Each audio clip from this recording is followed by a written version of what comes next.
Hello YouTube, thanks for joining me today. As you can see, I'm back in the kitchen. This morning I got to thinking and I was like, I want to make some treats again. It was about time to make some treats. I ran out of my last batch of treats, which I shared I think 2 weeks ago, something like that. I don't remember when. It's been 5 or 6 days now, so I usually give myself a week and then make myself some more treats. And these are going to be a little bit different because I usually go chocolate. I just, it's easy just to put some chocolate in and make everything chocolate, or when I come to treats. But we're going to try something a little bit more subtle today. So let me just reposition the camera and I'm going to bring you along. Okay, for those of you who have seen me make treats before, the base is going to be pretty much the same. So see, that's another one of those things when I was talking about creating plant-based food. You learn things like this, like what you can use as a base for something, and you can extrapolate from there and just add flavors to it.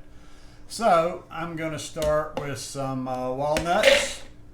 I've got it. That's a cup, 1 cup of walnuts.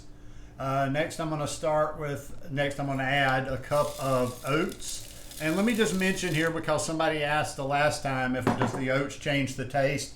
No, they don't. I'm just basically putting them in for filler.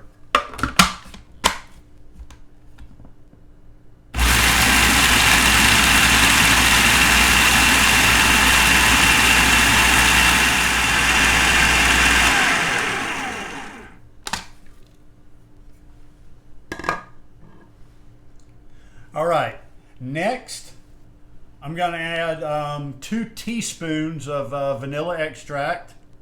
Like I say, we're going for something subtle here.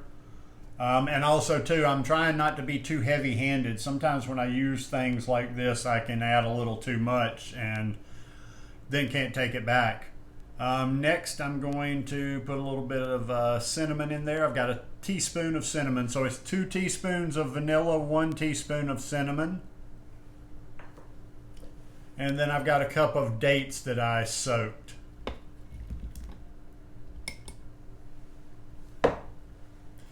And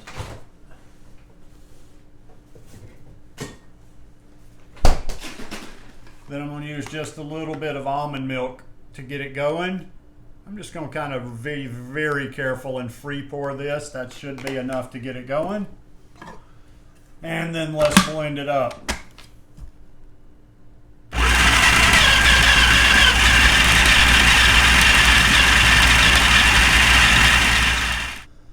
All right, no adjustments were necessary. I thought, I'd probably have to come back in this segment and tell you, well, I added a little bit more cinnamon or a little more vanilla extract or maybe even a little bit more almond milk, but came out good the first time. So I've got my dough ball here.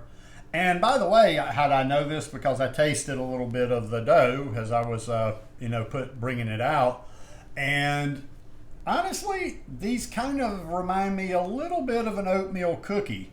So what we're going to do there, and you'll know what I'm going to do if you've watched these videos before, is I'm just going to take a little batch right there and roll it into a ball.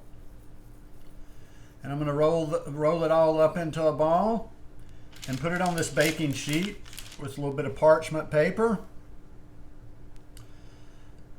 Little fun fact, the weird fact about me is I'm almost like obsessively compulsive with getting them as close to the same size as possible, but I don't do it.